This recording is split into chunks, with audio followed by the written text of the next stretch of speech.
Lake Tahoe, set high in the Sierra Nevada, this alpine lake has enchanted humans for untold generations, and the stories it holds are as varied as the people who have come here.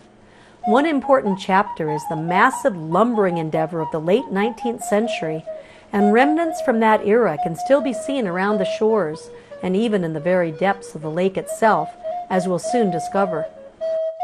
I'm Gwen Clancy for the Nevada Department of Cultural Affairs, and to get an overview of that time in Nevada's history, we met early one morning with Ron James, Nevada's Historic Preservation Officer, on the eastern edge of the lake, still in shadows at this hour. Ron, if you wouldn't mind being a tour guide just for a minute, we're looking out on this beautiful jewel of a lake, Lake Tahoe. Can you situate us here? Sure.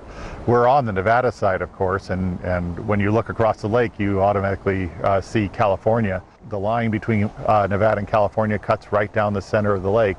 As we look across, we eventually are going to be able to see North Shore way off to the far side of the lake, but way off in the distance. It's a very large lake. It's a very enormous body of water.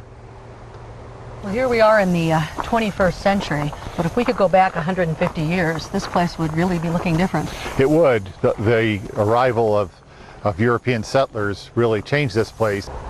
Settlers started arriving around in the 1850s. It became much more intense, obviously, in the 1860s. And before they arrived, the Washoe Indians enjoyed this as a summer retreat, a great place to come up here to get away from the valley heat and to enjoy the resources that were up here. In many ways, Tahoe has been a tourist attraction for a very long time, for thousands of years. Well, I know that Mark Twain talked about coming up here and roughing it. Mark Twain did enjoy camping up here. Unfortunately, he set a fire that he said turned the whole mountainside ablaze. I don't know whether that was Twainian exaggeration or not, but I'm sure he was responsible for some of the degradation that was just the tip of a very large iceberg. Well, pretty quickly they started lumbering up here, and there was an incredible system going on up here that included Virginia City and the lake here. They really drew on this basin and all of the Sierra actually for lumber to feed the industrial giant that was created in the Comstock mines. They needed lumber not only to build above ground but underground, a huge building complex that occurred underground with these enormous mines clearing out large stopes that had been filled with gold and silver ore. And so all that lumber went down into the mines and clear cut a large part of the Tahoe Basin. Well, Ron, from where we're standing, we have this beautiful vista of the lake here behind us. So looking out there, we might, if we went back in time, see lumbering going on all around this whole lake. Oh, absolutely. And there were barges that hauled the logs across the lake to Glenbrook, where the processing occurred, where they were treated, hauled back up the incline, and then flumed around until they finally were sent back down to Carson City, and eventually hauled up initially by wagons, and then finally by the V&T Railroad up to the Comstock. Very complex. That's why that period is so remarkable, because of the industrial might and the creativity to exploit all this resource. Unfortunately, the downside of it was that the resource was exploited, and a lot of Tahoe suffered for it. It's recovered, however, over time.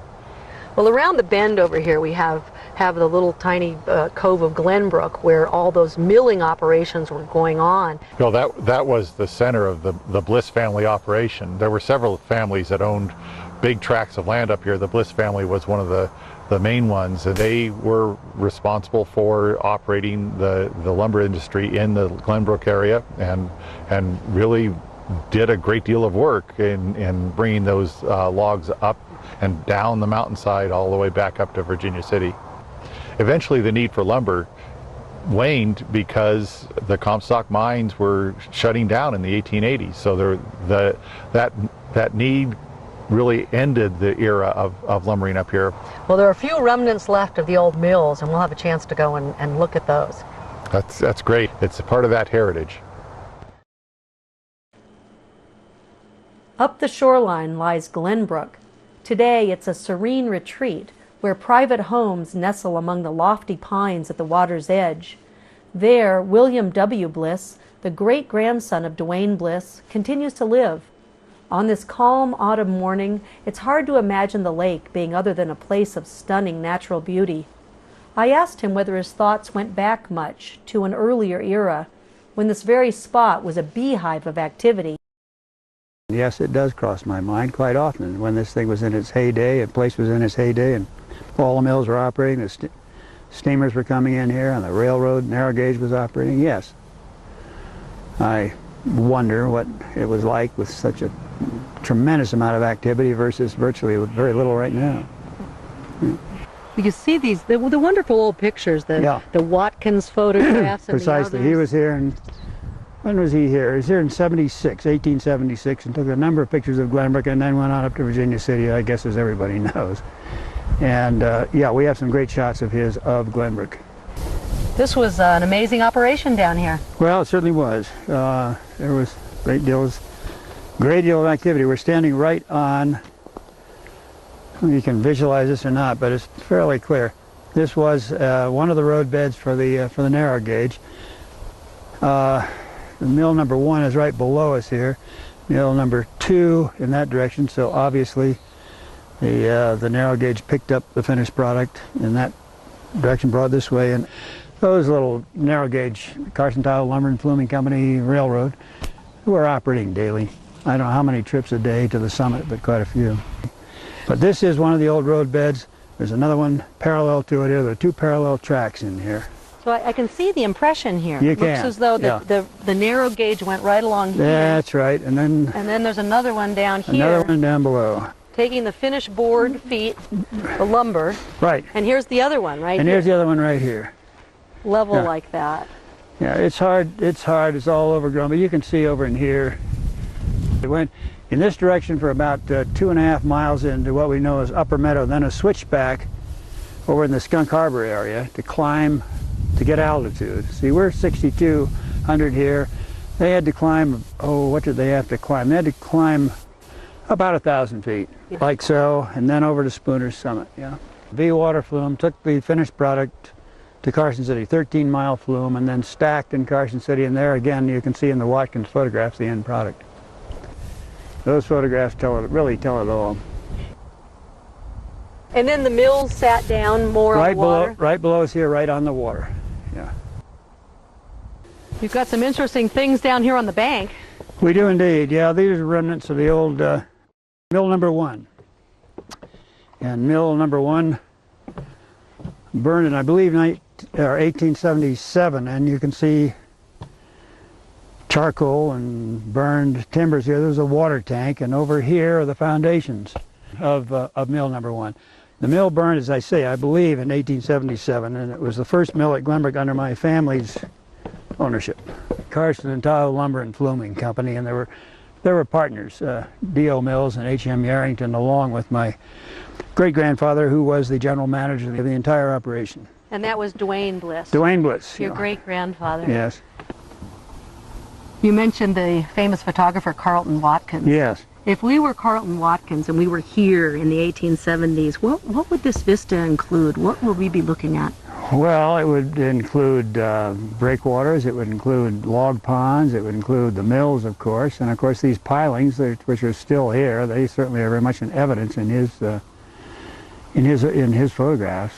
But you'd find a mill up to the right, you'd find a mill off to the left, you'd probably find a steamer or two, or a tug really, the Meteor or the Emerald or the Niagara in the bay.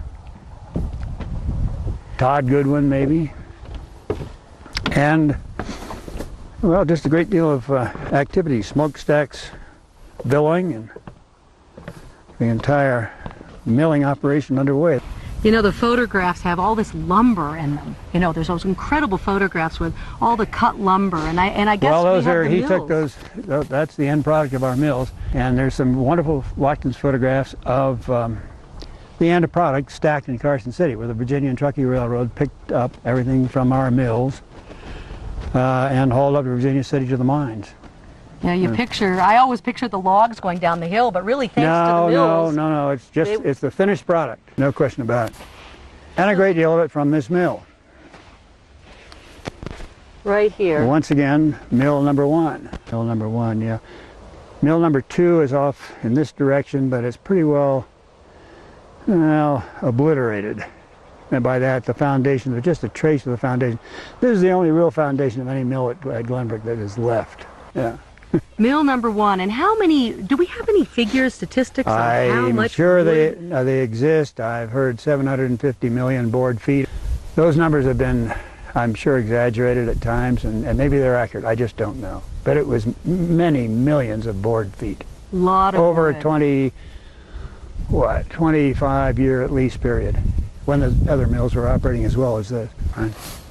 Well, eventually, when the great boom up there in the Comstock kind of petered out and there wasn't the need for wood anymore, then the economy of Lake Tahoe changed. What happened then with your family? What were they doing? My family owned a great deal of property in the Lake Tahoe basin, and they turned a certain amount of it over to summer resorts. They built the Tahoe Tavern and they built the Glenbrook Inn, which down in this direction, and they became innkeepers, I guess you'd call them. When the Tahoe Tavern was built, it is, in about 1900, a few years prior to that, the family built, or had built the steamer Tahoe, 170 feet. She was launched right here at Glenbrook, actually built in San Francisco at Union Iron Works, but assembled up here. All the parts and boilers and what have you brought up by teams up the grade from Carson City, having arrived in Carson City by railroad. Anyway, the steamer Tahoe was built, or rather assembled at Glenbrook, and the Meteor was a smaller ship. She was actually belonged to the family, built in 1876, 20 years prior. So the family had those two, and then they bought the Nevada, smaller boat. And yes, the idea of it was for transportation around the lake. Produce, passengers, mail, I suppose sightseeing. And once a day the steamer Tahoe circled the lake. But I remember the Tahoe very distinctly coming around South Point here. I would have been 14, I guess. No, 12. I would have been 12. I mean, I do distinctly remember that was the big event of the day when the Tahoe came into Glenbrook at 1 o'clock every day. She was here for 20 minutes. Great exchange of conversation between crew and the excitement of seeing passengers arrive and steamer trunks unloaded for guests of the inn and whatnot. Do you remember riding on the Tahoe? No, I never rode on her. I'm very sorry to say I never rode on her. My father christened her at age 2. My great-grandfather built her, and then of course my grandfather sank her out of sentiment when she was in a state of disuse and being vandalized in the early 40s, 1940 actually, over in Tahoe City. He sank her because he didn't want to see her. Did not want to see her scrapped and sent to the government as scrap. They were a steel hull. Same thing with the Meteor, same thing with the Nevada. They were steel hull. And the government had an eye on them for scrap. For some reason we were sending scrap to Japan in those days. Anyway, my grandfather bought, reacquired, actually we'd sold those steamers in the late 20s, early 30s to another party on the other side of the lake. He bought them back, met the government's bid, and took them out in the middle of the night and sank them. Told the government, I guess, to go get them if they wanted. Whoa, what was the reaction the next day? Well, I really don't know. As I say, I was fairly young, and I think it was kind of a shock to a lot of people, and people still question why, but I honor it because of sentiment and the what was going on at the time. I mean, they were in a state of disuse on dry dock, if you will, in Tahoe City and being vandalized, and it made him sick. On August 29, 1940, the SS Tahoe was towed out on the lake, and on order of its owner, the seacocks were opened and the SS Tahoe sank into the depths of Lake Tahoe, off the eastern shore. For several decades she lay untouched at the lake bottom, out of sight and over the years largely forgotten. But as it's turned out, her appeal was never really lost. Well, the SS Tahoe was the grandest of the packet steamers that worked the lake and made their circuits around delivering the mail. It had a wonderful history and was beloved by everyone up here because it was such a graceful, beautiful boat. And now it's out there somewhere. Is it likely to be bothered down there? Well, it could be. It's fairly far down, but as technology improves, it means that the possibility of vandalism increases. So we're concerned about its future. It's deep enough down there that anyone who tries to dive on it without a great deal of expertise is likely to regret the experience, may very well die. All right, well, we'll talk with the folks who are doing some diving for it. Yes, and they're great guys. They are experts. They've set a high altitude, deep water diving record. These guys know what they're doing, and they are risking their lives every time they do this. So it takes a great deal of expertise to tackle this, and I'm grateful to them for providing all the information and the wonderful images of this boat that really open up a whole different type of resource for Nevadans to enjoy and appreciate. Martin McClellan has been diving in Lake Tahoe for 26 years, and for the last several years he's had a really exciting mission here looking for a shipwreck. And Martin, I've just got to ask you, what is the fascination with this place? What is the thing about history? Well, the thing about history is the underwater history of Tahoe. It just isn't discussed. It's not known. Even in many of the historical contexts, there's conflict. And even within the local historical societies, there's conflict about what was the actual history of Tahoe underwater. And in my diving over the last 30 years, one of the most exciting things I've done is dove shipwrecks and videoed them. And when I found that there was a potential target, the SS Tahoe, lying off the coast of Glenbrook Bay in Lake Tahoe, I began to formulate a plan. What it entailed was forming a nonprofit organization for the scientific study and research and exploration of Lake Tahoe shipwrecks. And we formed New Millennium Dive Expeditions as a nonprofit scientific research organization to specifically focus on the shipwrecks in Tahoe. Since we knew pretty much where the SS Tahoe was, that was logically our first choice. Other dives have been made here. What makes your dive different? Other dives have been made on the SS Tahoe, but they haven't been human dives. The other dives on the SS Tahoe have been via remotely operated vehicles from the surface. Very expensive, multi-million-dollar pieces of equipment. We kind of knew where it was by all the previous work underwater. We were able to put a marker on the SS Tahoe that allowed us to set up a dive so that we could drop right down to her without having to look. At 350, 400 feet, you don't have much time to look around. You have maybe 10 to 15 minutes on the bottom.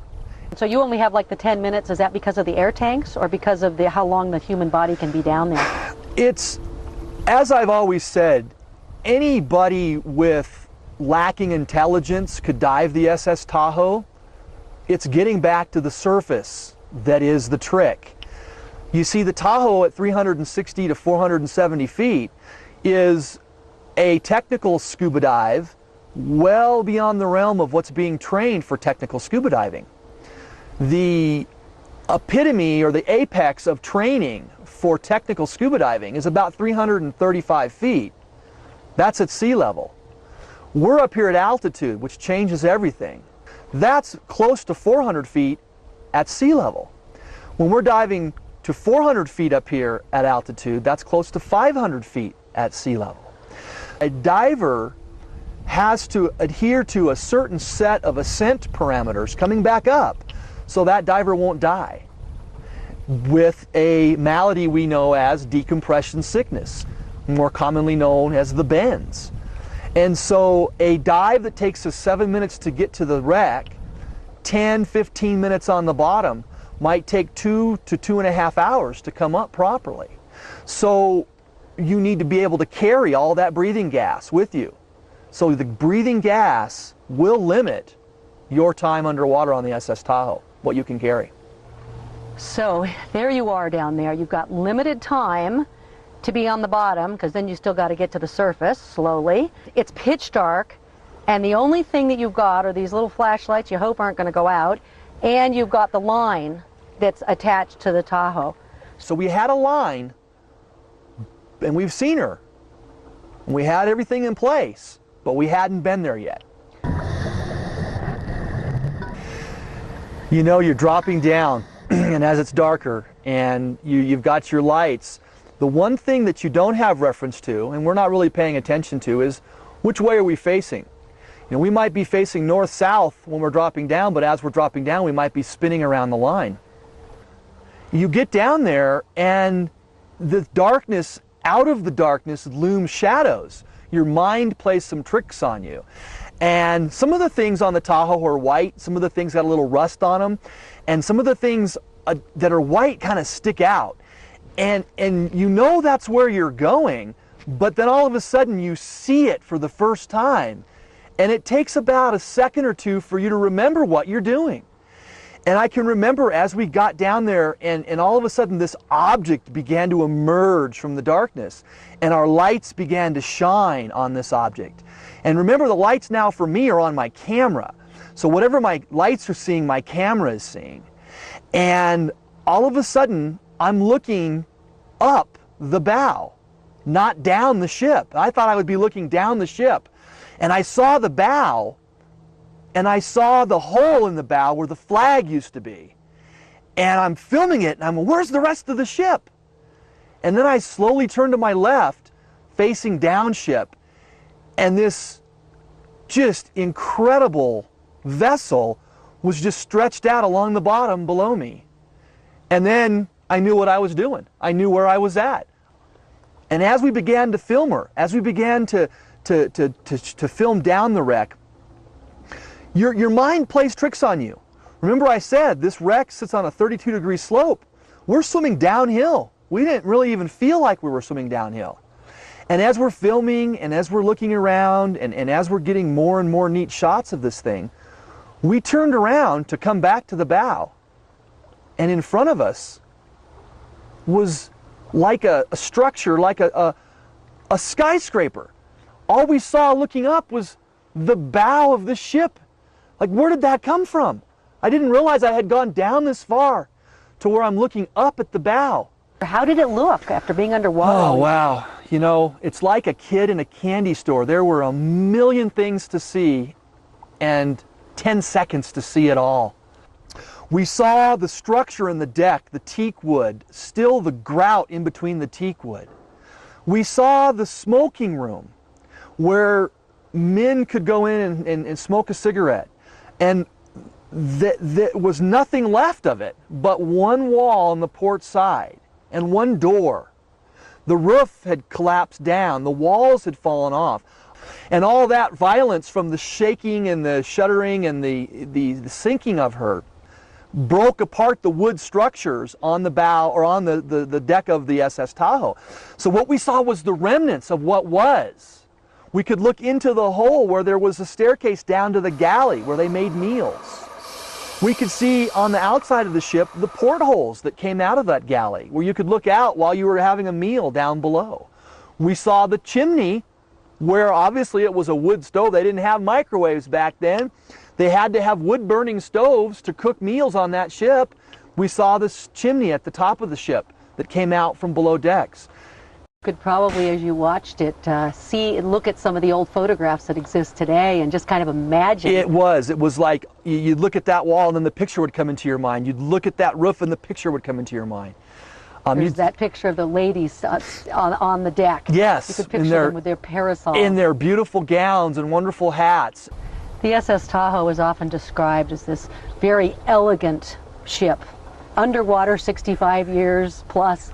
How did it seem elegant still? More elegant than ever. I mean, you have to put it into perspective, but she sits in such a stoic position. She's sitting on her keel as if you just brought her to the surface, she'd float. And with the exception of the damage done while she sunk, everything's there. And as I came back towards the bow and then towards the end of the dive, I said, you got to make this real. So I reached over to the railing and I touched the railing with my hand. And all of a sudden, everything became real.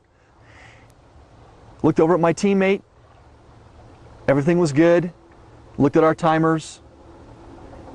And in what seemed like a second, 10 minutes had gone by. and it was time to come to the surface. I've been diving for 25 years, 26 years. That dive on July 20th, 2002 will never be matched.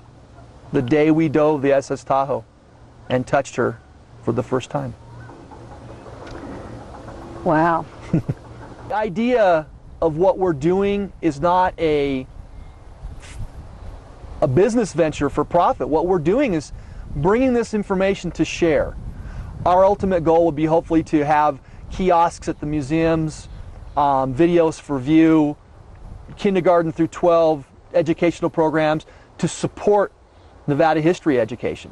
And we are at nmde.org. It's that simple. The efforts of New Millennium dive expeditions made possible the documenting of the SS Tahoe and led to its listing on the National Register of Historic Places. It is the only underwater site in Nevada to appear on this prestigious federal list. For more information on this and other preservation efforts in Nevada, please call 775-684-3448 or visit nevadaculture.org. And let us know what aspects of Nevada's cultural heritage you'd like us to look into next.